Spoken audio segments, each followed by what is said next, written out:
여러분, 이렇게 이야기를 시작해 보려 합니다. 사실 여러분, 빌라도는 조금 억울합니다. 아니, 그날 이후 2000년이 지난 오늘에 이르기까지 그가 바라는 것은 사람들에게 제발 좀 잊혀지는 건데 전혀 잊혀지지를 않고 있어요. 그렇죠? 더더욱이 곤혹스러운 것은 매 주일마다 전 세계의 교회에서 진행되고 있는 예배들 가운데 자기의 이름이 등장되고 또 부정적으로 기억된다는 사실입니다. 그렇죠? 오늘도 우리가 예배를 시작할 때 전 세계에 있는 성도들이 사도신경을 고백할 때면 너무너무 괴로워요. 본디오 빌라도에게 고난을 받으사 십자가에 못 박혀 죽으시고, 또 그랬더니 저쪽 교회에서도 그러는 거죠. 본디오 빌라도에게 고난을 받아, 또 이쪽 교회에서도 본디오 빌라도에, 본디오 빌라도에. 이 대목이 빌라도는 너무너무 싫고 괴롭습니다. 이 사도신경의 진술 말입니다. 맞아요, 여러분. 솔직히 말해서 이 빌라도는 살짝 억울한 게 틀림없어요. 왜냐하면 자기만 그 욕을 받아야 될 것이 아니기 때문이죠. 예수님의 십자가 처형에 관한 한 자기뿐이 아니라 대제사장들도, 종교 지도자들도, 헤롯 왕도, 심지어 군중들도 함께 욕을 먹어야 돼요. 그런데 왜 사람들은 맨날 본디오 빌라도에게 고난을 받아라고 이야기를 하고 있는 것입니까? 그래서 오늘도 빌라도는 저 지옥의 한가운데서 궁시렁궁시렁 대고 있다는 이야기가 전해집니다. 우리 압니다. 사실 그는 예수님의 재판 과정 중에 실제로 예수님을 도와주려고 살짝 노력하기도 했습니다. 그는 예수님에게 죄가 없었다는 것을 알고 있었어요. 하지만 그는 그 사건 중에서 가장 큰 악역을 맡았고 아직까지도 욕을 먹습니다. 이유는요, 틀림없죠. 그가 했던 최악의 선택, 그의 미련한 선택 때문이었습니다. 그래서 오늘의 이 설교는 빌라도와 그의 미련한 선택을 주목하고 그 이야기가 우리들에게 무슨 의미가 있는지를 다루려고 합니다. 사실 여러분, 빌라도 이야기를 시작하려면 그 앞에 나오는 헤롯 왕 이야기부터 시작해야 돼요. 여러분, 성경에 헤롯이 많이 나오죠. 그래서 자세히 보지 않으면 살짝 짜증이 날 때가 있습니다. 분명히 여기서 죽었다 그랬는데 저기에 또다시 살아나요. 또 저기에도 헤롯이 나와요. 이유는 간단하죠. 헤롯이 여러 명이었기 때문입니다. 우선 여러분, 헤롯 중에 가장 유명한 헤롯은 누구일까요? 예수님이 태어나실 때 베들레헴 근교에 있는 모든 산의 아이들을 살해했던 헤롯 왕입니다. 역사는 그를 헤롯 대제, 헤롯 더 그레이트이라고 부릅니다. 하지만 그 영아 학살 이후에 그는 얼마 지나지 않아서 술을 다 하고 죽어요. 그리고 그때 애굽으로 피난 갔던 예수님은 나사렛으로 돌아와서 그 갈릴리에서 자라게 되죠. 그 당시 지도를 보십시오. 팔레스틴 땅을 다스렸던 헤롯들은 나누어서 다스렸는데 3명이었어요. 그들은 그 헤롯 대왕의 아들들이었어요. 그들은 각각 헤롯 아킬레오, 헤롯 안디바, 그리고 헤롯 빌립입니다. 우선 여러분, 헤롯 아킬레오라는 이는 무척 잔인했어요. 오늘 지도에서 보시는 저 분홍색 유대 땅을 다스렸는데요, 유대와 예루살렘이죠. 거기에서 자기에게 반기를 들었던 유대 사람 3,000명을 무지막지하게 학살합니다. 그게 로마의 중앙정부에 알려져서 그 때문에 그 당시 땅끝으로 알려져 있던 지금의 스페인 지역 한직으로 쫓겨나게 됩니다. 그래서 나머지 2곳, 즉 하늘색인 헤롯 안디바와 연두색 땅인 헤롯 빌립이 다스리던 곳을 제외하고 원래 헤롯 아켈레오가 다스리던 분홍색 땅을 위해서 로마에서 총독을 파견해요. 급으로 다스리라는 거죠. 그때 로마 정부로부터 파송을 받아서 저 식민지 유대 땅을 다스리기 위해 온 이가 누구일까요? 그가 바로 저 본디오 빌라도였다는 거죠. 여러분, 본디오 빌라도는 사실 정치적 수완이 굉장히 좋았대요. 그래서 보통 총독은 5년 정도를 다스렸는데 그는 AD 26년에서 36년까지 약 10년간을 예루살렘을 중심으로 한 그 유대 땅을 다스렸습니다. 본디오는 본도, 즉 로마를 말하고요. 빌라도는요, 창을 든 자라는 뜻이에요. 그러니까 본디오 빌라도는요, 로마 출신 귀족으로 전쟁에 능한 사람이었을 것이다. 우리 그렇게 추측합니다. 하지만 그는 그 땅에 왔지만 대제사장과 산헤드린 공회가 힘을 쓰는 예루살렘이 아니라 그곳은 너희 유대인들이 자치지구처럼 다스려 하고 대신 그는 지중해 연안에 자리하고 있던 가이사랴에 머물며 이스라엘을 다스리죠. 그런데 평시에는 그곳에서 유대 땅을 다스리던 빌라도 총독이 지금은 많은 군사들을 데리고 이 예루살렘에 올라와 있습니다. 왜냐하면 지금이 유월절 절기거든요. 전 세계에서 수많은 유대인 남성들이 예루살렘에 와 있습니다. 그래서 식민지 상태의 유대 땅, 혹시 군중 심리에 의해서 우리나라 옛날에 3.1운동처럼 혹시 밀란이 일어날지도 모르기에 전군의 비상령을 내리고 예루살렘에 지금 파견을 나와 있습니다. 오늘 말씀의 배경이에요. 이야기가 시작됩니다. 여러분, 복음서 여러 곳에 나오는 예수님과 빌라도 이야기는 이렇게 전개됩니다. 잘 들어보세요. 마가복음 14장, 겟세마네 동산에서 붙잡히신 예수님은 그날 밤에 대제사장들과 유대 종교 지도자들에 의해서 가야바 집에서 이미 사형 선고를 받아요. 하지만 유대는 로마의 식민지였기 때문에 유대 사람들끼리 감히 누구를 마음대로 사형시킬 수 없었거든요. 그래서 그들이 예수님을 로마 총독에게 끌고 온 겁니다. 물론 예수님의 제목을 그들의 종교적인 것이 아니라 정치적인 것으로 살짝 바꾸어서요. 이 사람이 스스로 유대인의 왕이라 말하고 다닌다라는 것입니다. 그래서 유대의 총독인 로마 사람 빌라도가 묻습니다. 내가 유대인의 왕이냐? 예수님의 대답, 내 말이 옳도다. 사실 여러분, 빌라도는 FBI를 쫙 깔아서 이미 예수님에 대한 정보를 많이 갖고 있었거든요. 그래서 그 예수님에 대해서 여러 가지가 궁금한 점이 많았어요. 이것저것 추가 질문을 하죠. 그러나 성경을 보면 예수님은 더 이상 아무 대답을 하지 않습니다. 결국 빌라도는 예수님에게 사형에 해당할 만한 죄가 없다는 것을 확신하고 이 사람에게는 죄가 없다 이렇게 공언합니다. 한편 누가복음 23장에 보면 유대의 종교 지도자들이 예수님에 대해서 이런 죄목을 걸어요. 온 유대에서 가르치고 갈릴리에서부터 시작하여 여기까지 와서 백성을 소동케 한다라는 것입니다. 그런데 그 죄목을 딱 들을 때 갈릴리라는 말을 듣고 이 간교한 빌라도가 기가 막힌 묘수를 하나 떠올리죠. 그리고 바로 그 당시 갈릴리 땅을 다스리던 분봉왕 헤롯 안디바가 그도 유월절 절기였기 때문에 예루살렘에 내려왔거든요. 그러니까 헤롯 안디바에게 그 예수님을 보내서 대신 재판하게끔 합니다. 왜? 갈릴리 지역의 문제고 갈릴리 사람이니까. 그렇죠? 그러면서 귀찮은 문제에서 기가 막히게 빠져나왔다 이렇게 생각합니다만 일이 뜻대로 되지 않습니다. 잠시 후에 그 헤롯은 예수님을 다시금 빌라도에게로 보냅니다. 당신이 해결하시오 라면서요. 할 수 없이 빌라도가 또 다른 묘수를 꺼내죠. 그 당시에는 유대인들 가운데 유월절 절기가 되면 죄수 하나를 놓아주는 것을 전통처럼 가지고 있었는데 그 기회를 이용합니다. 그래서 실제로 밀란을 꾸몄고 밀란 중에서 살인까지 저질렀던 자 중에 바라바라는 이가 있었는데 그 바라바를 내어줄까 아니면 예수라는 이를 내어줄까라고 묻습니다. 우리는 이 이야기의 결말을 알아요. 대제사장들이 이미 백성들의 무리를 밑에서 충동질해서 바라바를 놓아주십시오라고 외치게끔 한 것입니다. 예상 밖의 대답을 들은 빌라도가 군중들과 실갱이를 시작하죠. 그리고 그것이 오늘 우리가 대한 요한복음 19장 14절의 말씀이에요. 빌라도가 유대인들에게 이르되 보라 너희의 왕이로다. 우리 함께 15절 16절을 읽습니다. 그들이 소리 지르되 없이 하소서 없이 하소서 그를 십자가에 못 박게 하소서. 빌라도가 이르되 내가 너희 왕을 십자가에 못 박으랴? 대제사장들이 대답하되 가이사 외에는 우리에게 왕이 없나이다 하니 이에 예수를 십자가에 못 박도록 그들에게 넘겨주니라. 아멘. 여러분, 이상이 빌라도의 재판에 대한 성경의 기록입니다. 자, 문제가 무엇일까요? 빌라도가요 그날 예수님에게 죄가 없다라는 점을 알고 있었다는 겁니다.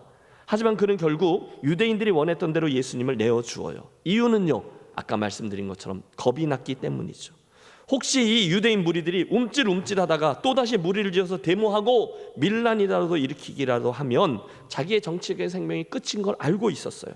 그래서 그는 자기의 눈앞에 서신 하나님의 아들 예수 그리스도에게 죄가 없다라는 사실을 알면서도 전혀 반대의 것을 선택하죠. 그분을 십자가에 못 박으라라고 내어주는 일이었습니다.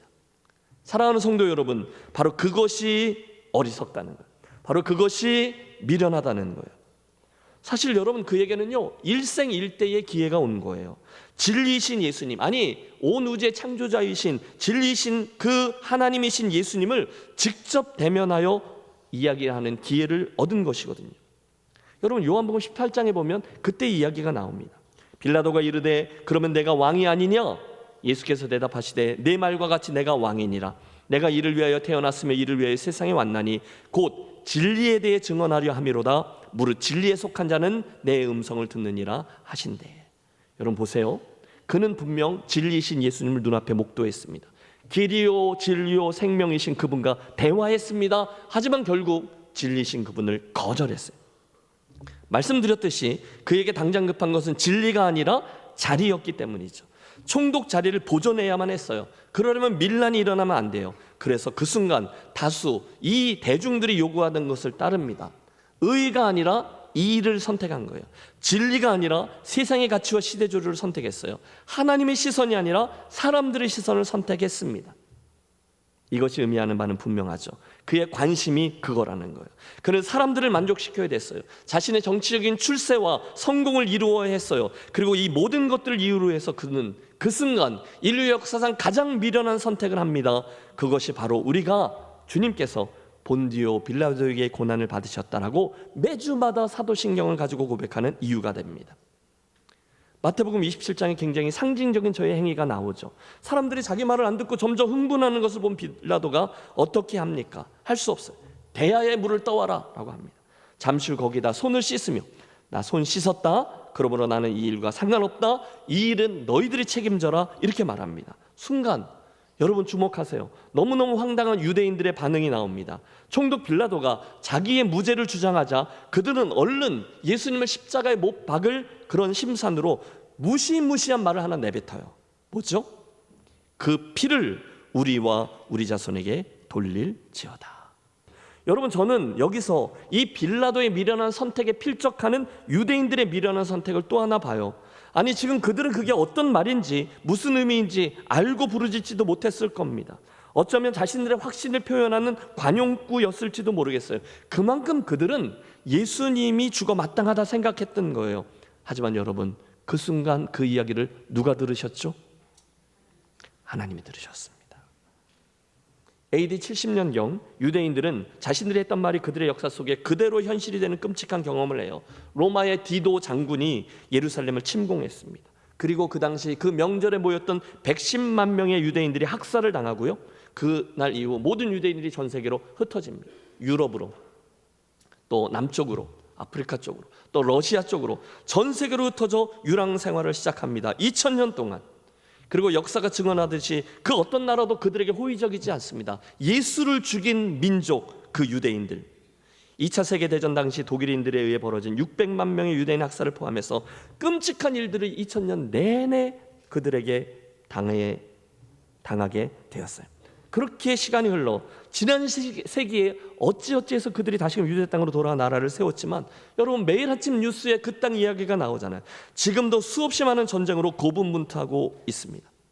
물론 마지막 때 주님이 다시 오시러 간 예언에 의하면 그들이 다시금 주님께로 돌아오기는 하겠지만 분명한 것은 2000년 전 저들이 행했던 그 어리석은 선택의 결과, 그리고 그 핏값을 우리와 우리 자손에게 돌리소서라는 외침의 결과 그들은 엄청난 고난을 그들의 역사 속에 받게 되었어요. 유대인들. 빌라도는요, 그의 어리석은 선택은요, 여러분, 그날 이후 성경은 빌라도의 행적을 더 이상 언급하지 않지만 역사에는 그의 얘기가 조금 더 나옵니다. 유대인 역사가인 요세푸스는 그 빌라도를 잔인한 총독으로 묘사했어요. 로마 황제에 대한 지나친 아부와 충성으로 일관된 사람, 출세를 위해서라면 못할 게 없었던 사람.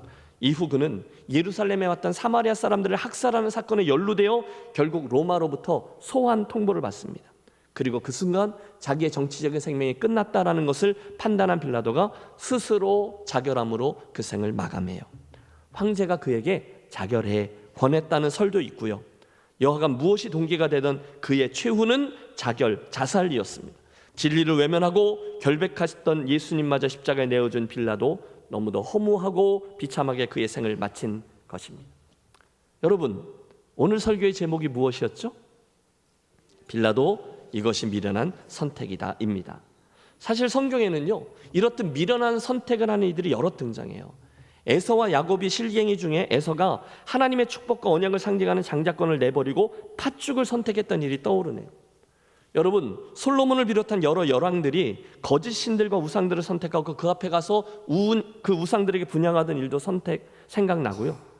이번 주간에 우리가 잠깐 다루겠지만 예수님 대신에 가룟 유다가 선택한 전 30냥, 그렇죠? 또 이 세상을 사랑해서 중간에 돌아가 버린 데마의 모습도 떠오릅니다. 아마 이런 어리석은 선택의 이야기는 수도 없이 많겠죠. 하지만 그날 이후에 지금까지 매번 언급되고 있는 이 빌라도의 선택은 그 모든 이야기들 가운데 가장 어리석은 선택이었다 할 수 있어요. 그 순간 그는 길이요 진리요 생명이신 예수 그리스도를 버리고 자기의 자리를 보존하고 대중들의 인기에 야합하며 출세와 성공이라는 허황된 꿈을 선택했습니다. 그래서 오늘 이 이야기, 이것이 미련한 선택이다의 주인공으로 발탁된 것이죠. 자, 사랑하는 성도 여러분, 이제 우리들의 고민은 간단해집니다. 그 빌라도의 미련했던 선택 이야기를 오늘 우리는 어떻게 듣고 어떻게 반응해야 되겠습니까? 인 거죠. 사실 여러분, 오늘도 우리는 매일매일 선택의 기로 앞에 섭니다. 오늘 아침에도 여러분 눈을 뜨면서 선택하셔야 됐을 거예요. 내가 지금 일어날 것인가? 좀 더 누워 있을 것인가?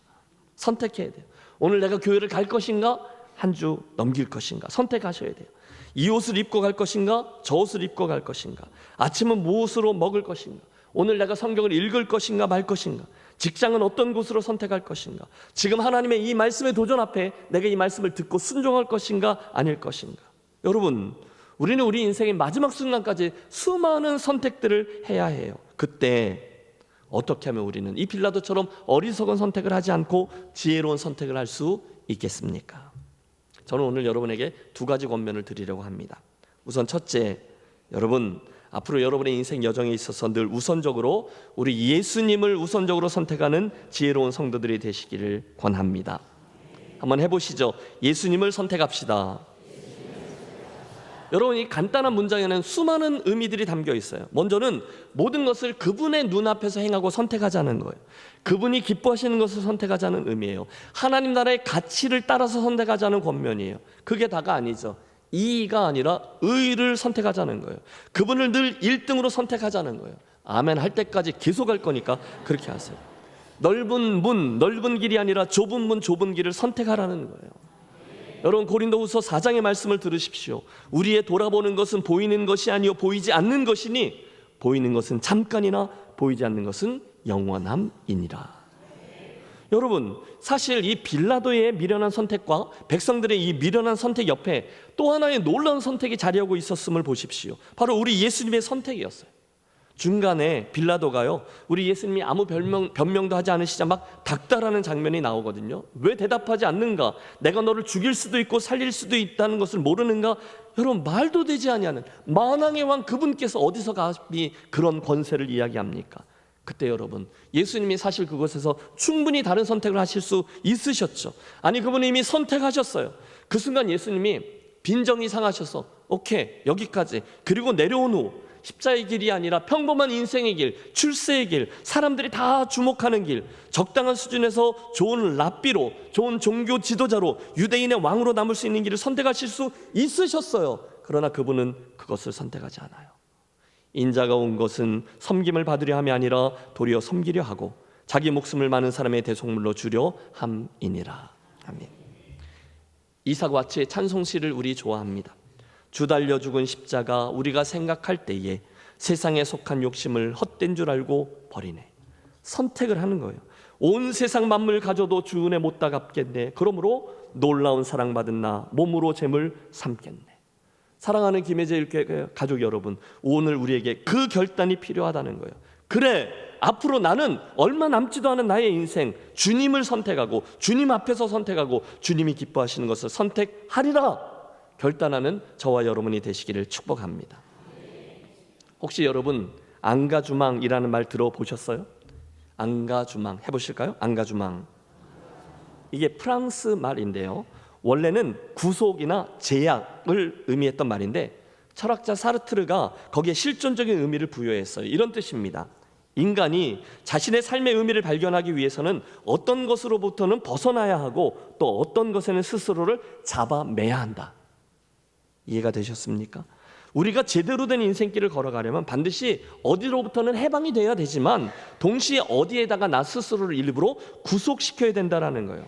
다시요, 나 자신을 어디에다가 어떤 기준에다가 일부러 구속시키고 붙잡아 매는 것이 안가주망이라는 말의 의미예요. 제가 그 단어를 보면서 무릎을 쳤습니다.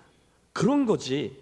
내가 오늘 제대로 살아가려면, 저 같으면 제대로 목회의 길을 걸으려면, 여러분 같으면 제대로 성도의 길을 걸어가려면 오늘 이 말씀을 들으면서 뭔가를 내 영적인 안가주망으로 삼아야 된다는 거예요.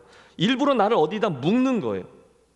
오늘 사랑하는 성도 여러분, 여러분 인생의 남은 여정 동안에 바른 선택들과 함께 이 믿음의 길을 가고 싶으시다면 이 한 주간 여러분 일부러 그 예수 그리스도를 선택하시고 일부러 그분의 기준을 붙드시는 저와 여러분이 되시기를 바랍니다.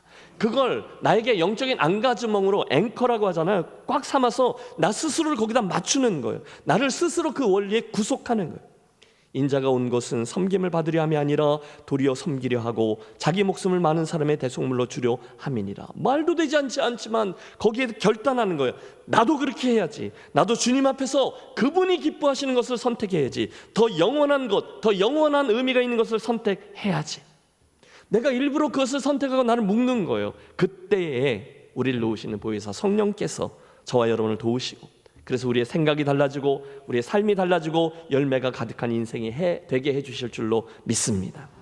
축복하고 권합니다. 이 아침 여러분들 모두에게 이 바른 선택 아래 스스로를 묶는, 내가 예수 잘 믿기로 선택하고 그분을 최고로 여기며 살아가리라, 그렇게 영적인 안가주망을 삼으셔서 지혜로운 선택을 해나가는 복된 성도들이 되시기를 축원합니다. 두 번째 권면 조금 더 실제적인 거예요. 사랑하는 여러분, 이번 한 주간 여러분 조금 더 나은 자리를 선택하고 행하시는 지혜로운 분들이 되시기를 또한 바랍니다. 선택 이야기를 했는데요, 오늘 이 설교를 듣자마자 저와 여러분은 바로 무엇 한 가지를 선택하셔야 돼요. 이번 주간에 선택하셔야 돼요. 뭐죠? 특별 새벽 기도회. 특별 새벽 기도를 한다고 하는데, 내가 이 십자가 앞에 사람들 이야기를 기대하며 기도하며 또 한 번 나의 존재를 그 예수 그리스도의 십자가 옆에 가져다 놓을 것인지 아닌지인 거예요. 여러분 선택하십시오. 여러분 물론 이렇게 선택하실 수 있어요. 야, 내가 고난주간을 뭐 한 번, 두 번 맞아보냐? 매번 맞는 고난주간인데 뭐 얼마나 특별한 게 있겠어? 아니요.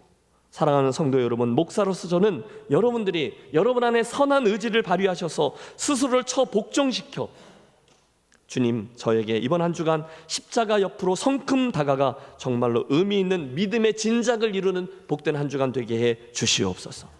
안가주망이에요. 특별히 이 새벽 집회를 나의 안가주망으로 삼아 나를 구속하고, 나는 절대로 내 인생의 새벽 예배 못 갈 거야를 내려놓고 나를 거기다 구속시키는 거죠. 그리고 주께로 나오는 그런 분들이 되시기를 욕심내 주시기를 바랍니다. 귀하게 여겨주시고요, 선한 욕심도 가져주시고요, 기대감도 가지시고요, 안가주망으로 삼으십시오. 아, 주님이 이번 주간에 나에게 특별한 용건이 있으셔서 특별한 은혜로 다가와 주실 줄도 몰라. 아니 주님, 내가 그거 사모합니다. 주님 나에게 일하여 주시옵소서. 욕심을 갖고 나오시라는 말씀이에요. 여러분 배너들 하나하나를 보세요. 여러분 기가 막힙니다. 빌라도 이것이 미련한 선택이다. 인생의 바른 선택을 다루죠. 베드로 아직 결론이 나지 않았다. 실패를 어떻게 다루어야 할지를 이야기하는 거예요. 구레네 시몬, 거룩한 부담은 영광으로 바뀐다. 여러분 하기 싫잖아요. 예수 믿는데 중간중간 피하고 싶잖아요. 그때 어떻게 해야 될지를 다뤄요. 강도들, 은혜를 붙드는 것이 최고의 지혜다. 그분의 거저 주시는 은혜를 얼른 손 내뻗어 잡으십시오. 마리아, 사랑이 그곳에 있게 한다. 우리로 변함없이 이 길을 가게 하시는 이유를 말씀하고요. 아리마대 사람 요셉, 늦은 섬김과 헌신은 없다. 설명 필요 없죠. 늦은 섬김과 헌신은 없어요. 요한, 인내가 부활의 아침을 연다. 아무런 일도 일어나지 않을 것 같은 토요일, 그때 필요한 것을 나눕니다. 그리고 마지막은 조금 바꾸었어요. 여인들, 부활의 아침 한 가지 부족함을 채우라. 여러분, 제가 지금 제목들을 나누려 했는데 단 하나라도 우리에게 필요 없는 메시지가 없습니다. 그러므로 꼭 간절한 마음으로 나오셔서 이 자리를 지켜주십시오. 함께 말씀 앞에 서고 함께 말씀 붙잡고 기도하겠습니다. 그때 저와 여러분의 인생을 추적하시며 함께 하고 계시는 성령께서 오늘 나에게, 여러분에게 들려주셔야 될 말씀을 들려주실 것입니다. 다시 한번 권하고 축복합니다. 2025년 이번 고난주간을 여러분 선한 욕심을 가지고 이걸 선택하시고 참여하셔서 여러분 신앙생활에 있어서 정말 비약적인 도약을 얻는 그런 기회로 삼으시기를 우리 주 예수 그리스도의 이름으로 축원합니다.